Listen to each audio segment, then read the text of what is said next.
Eh bien bonjour à tous, c'est l'heure de Classe Classique, votre rendez-vous hebdomadaire de musique classique, tous les dimanches soirs de 18h à 19h sur RVL.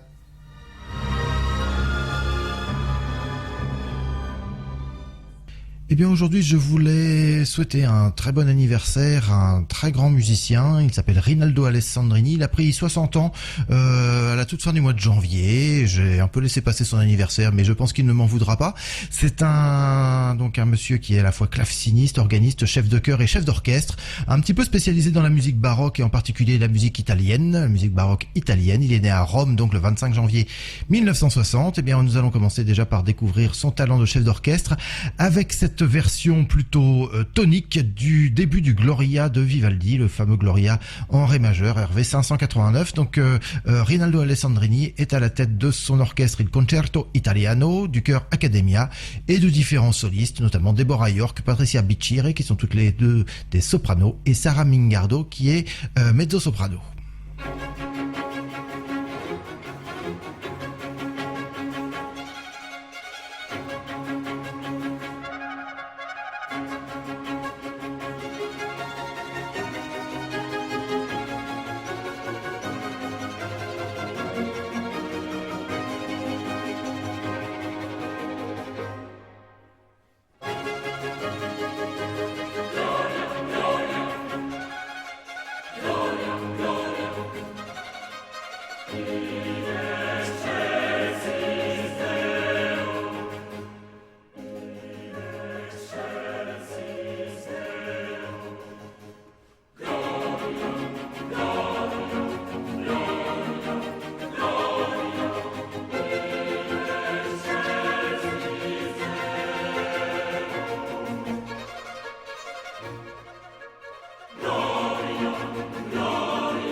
C'était donc le début particulièrement enlevé du Gloria de Vivaldi. Nous continuons cette émission consacrée donc à Rinaldo Alessandrini. Alessandrini a commencé la musique finalement pas si jeune que ça. Il a commencé vers l'âge de 13 ou 14 ans. Il a commencé par l'étude du piano et son professeur lui a fait découvrir une très très grande dame du piano qui s'appelait Clara Askill et qu'il admirait profondément. Et lui-même, Rinaldo Alessandrini, lui a voué une grande admiration. Alors je vous propose d'entendre tout de suite Clara Askill au piano, accompagnée par l'orchestre du Festival de Lucerne, dirigé par Rudolf Baumgartner, dans le deuxième mouvement andante du 13e concerto pour piano de Mozart.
C'était l'Andante du 13e concerto pour piano de Mozart. Et on retrouve Rinaldo Alessandrini dans un extrait de la cantate pour la nuit de Noël de Alessandro Scarlatti. Il s'agit très précisément du chœur final, Amato Moi Gesù. Donc c'est toujours Rinaldo Alessandrini qui dirige évidemment le concerto italiano.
Vous êtes toujours sur RVL 103.1 et nous poursuivons cette émission consacrée à Rinaldo Alessandrini qui a fêté il y a quelques jours son 60e anniversaire.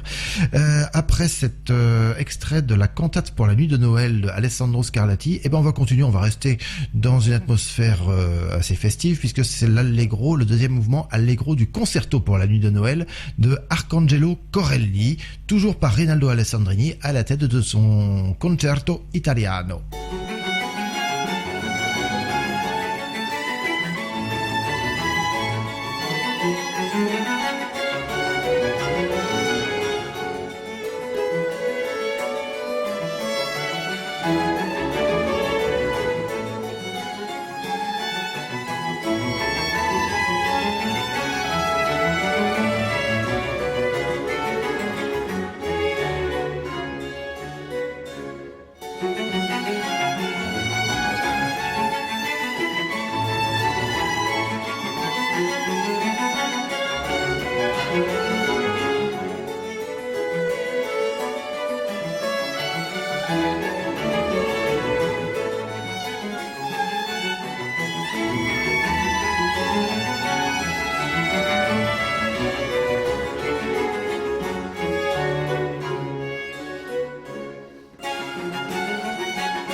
Nous écoutions l'Allegro, le deuxième mouvement du concerto pour la nuit de Noël de Arcangelo Corelli. Rinaldo Alessandrini, dont il est question dans cette émission, a commencé, je vous l'ai dit, par apprendre à jouer du piano. Et puis, à l'âge de 18 ou 20 ans, il a découvert un peu par hasard le clavecin et ça a été un coup de foudre. Comme à cette époque-là, donc au début des années 80, il n'y avait pas vraiment de structure particulièrement intéressante d'enseignement du clavecin en Italie. Et ben, il s'est expatrié, ce cher Rinaldo. Il est allé aux Pays-Bas où il a étudié avec Ton Koopman, grand maître du clavecin, et je vous propose donc d'entendre ce fameux Ton Koopman au clavecin. Il joue avec Jordi Savall à la viole de gambe et Hopkinson Smith au théorbe. Tous les trois, ils en interprètent un extrait d'une pièce de viol du 3e livre de Marin Marais.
venez d'entendre La Brillante, c'est la cinquième partie d'une suite en ré majeur tirée du troisième livre de pièces de viol de Marin Marais. On retrouve Rinaldo Alessandrini à la tête de son orchestre Il Concerto Italiano dans l'ouverture de Siroé de Georg Friedrich Händel.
C'était l'ouverture de Siroé de Handel par Rinaldo Alessandrini et le Concerto Italiano. Handel, s'il y a bien un compositeur qui était très amateur de sa musique, qui lui vouait véritablement une très très grande admiration, c'est bien Beethoven. Et bien c'est l'occasion pour moi de vous glisser subrepticement comme ça mon Ludwig van de la semaine. Vous vous souvenez probablement que toutes les semaines je vous propose un petit extrait d'une œuvre de Beethoven à l'occasion du 250e anniversaire de sa naissance, puisque nous sommes donc, c'est l'année Beethoven, il est né en 1770, donc ça fait tout juste 250 ans qu'il est né. Voici donc le deuxième mouvement de sa sonate pour violoncelle et piano numéro 3, opus 69. C'est Jörg Metzger qui est au violoncelle, il est accompagné au piano par Dieter Goldmann.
C'était la sonate pour violoncelle et piano numéro 3 de Beethoven. Retour à la musique baroque et retour aussi et surtout à Rinaldo Alessandrini et son orchestre Il Concerto Italiano avec la toccata de l'acte 1 tirée du Orfeo de Monteverdi.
Voilà, cette brillante sonnerie, c'était la toccata de l'acte 1 de l'Orfeo de Monteverdi par Rinaldo Alessandrini et le Concerto Italiano.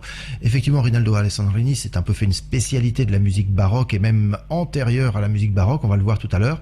Mais là, on va réentendre un petit peu de musique baroque. C'est une petite sonate à 4 de Dario Castello, un compositeur né en 1602 et disparu en 1631 à l'âge donc de 29 ans. C'est toujours Rinaldo Alessandrini qui dirige Il Concerto Italiano dans cette sonate numéro 15 à 4.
Vous venez d'entendre une sonate à 4 de Dario Castello, compositeur de l'époque baroque. Mais il ne faut pas croire que Rinaldo Alessandrini, qui dirigeait son orchestre, le Concerto Italiano, dans cette petite pièce tout à fait charmante, faut pas croire que Rinaldo Alessandrini ne fasse que de la musique baroque. En voici la preuve. Il est également un grand chef de chœur en musique plus moderne. Voici par exemple un Ave Maria à 4 voix de Igor Stravinsky, compositeur donc plutôt du XXe siècle.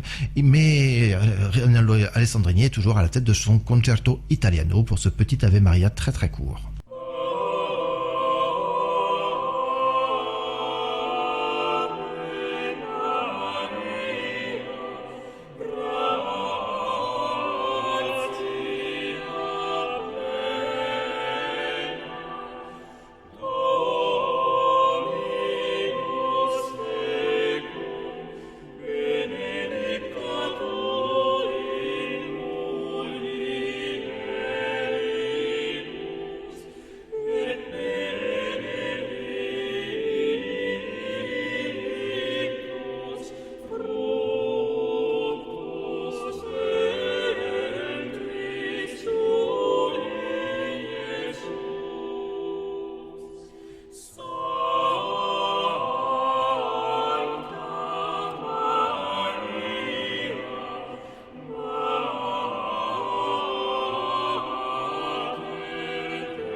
Nous venons d'entendre l'Ave Maria à 4 voix de Igor Stravinsky par Rinaldo Alessandrini et son orchestre, il Concerto Italiano.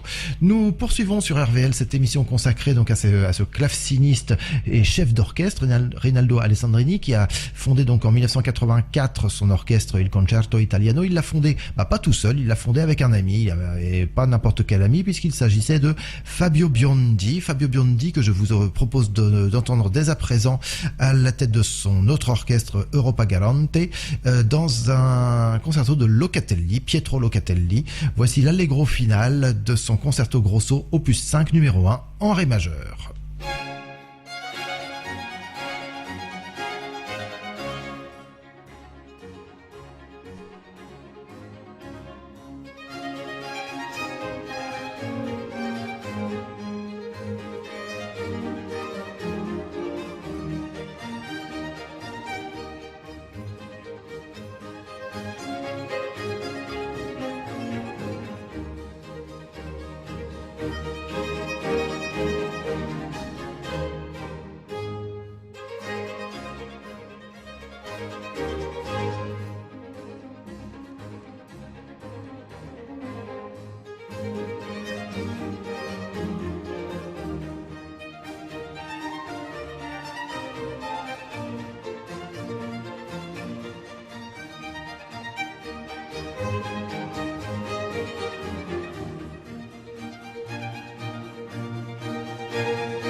Nous venons d'entendre le final d'un concerto grosso de Pietro Locatelli par Fabio Biondi et l'orchestre Europa Galante. On revient à Rinaldo Alessandrini et au Concerto Italiano avec la fin d'une messe de Giovanni Battista Pergolese. C'est le Cum Sancto Spiritu de la messe de San Emidio qu'on appelle également la Missa Romana, une pièce sacrée composée à Rome en 1734.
Vous venez d'entendre la fin de la messe de San Emidio de Pergolese.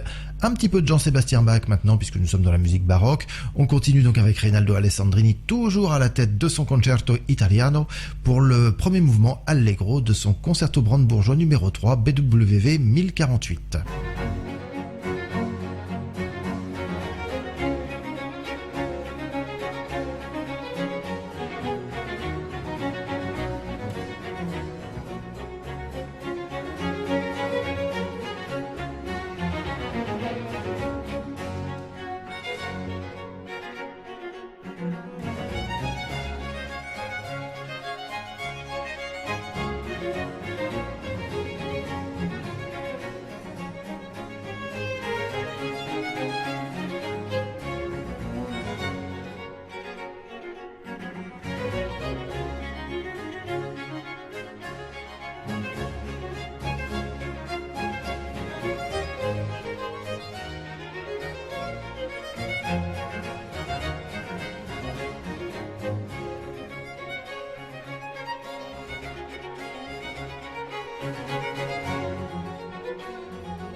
Vous venez d'entendre le premier mouvement, l'allegro initial, donc du concerto brandebourgeois numéro 3 de Jean-Sébastien Bach par Rinaldo Alessandrini et son ensemble Il Concerto Italiano. C'est toujours cet orchestre et ce chef d'orchestre que nous allons entendre dans un madrigal de Luca Marenzio. Luca Marenzio est un compositeur de la deuxième moitié du XVIe siècle, donc vous voyez, on remonte même carrément à la Renaissance. C'est un compositeur né en 1553 et disparu en 1599. Je vous propose donc, tiré de son deuxième livre de madrigaux, Baciami mille volte, ce qui signifie grosso modo embrasse-moi 1000 fois. Donc Rinaldo Alessandrini dirige Il Concerto Italiano plutôt dans sa partie vocale.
Vous venez d'entendre un madrigal de Luca Marenzio, un madrigal intitulé Baciami mille volte. Et nous allons conclure cette émission qui était consacrée donc à Rinaldo Alessandrini, qui a fêté ses 60 ans il y a quelques jours, par un concerto pour mandoline qui n'est pas de l'époque baroque, qui est même plutôt de l'époque romantique, puisqu'il a été écrit par le mandoliniste, luthier et compositeur Raffaele Carracci, compositeur italien, donc né en 1863, mort en 1934, qui a écrit de nombreuses œuvres pour son instrument, pour la mandoline. Voici donc le troisième mouvement, le final de son concerto pour mandoline numéro 2 en la mineur, qui nous est interprété donc évidemment par Rinaldo Alessandrini à la tête de son Concerto Italiano, et le soliste, c'est le jeune mandoliniste français Julien Martineau. C'est la fin de cette émission, je vous remercie de l'avoir suivi, je vous souhaite une agréable fin de semaine, une agréable semaine prochaine tout simplement aussi, et je vous donne rendez-vous dimanche prochain, même heure, même fréquence, sur RVL. À tout bientôt.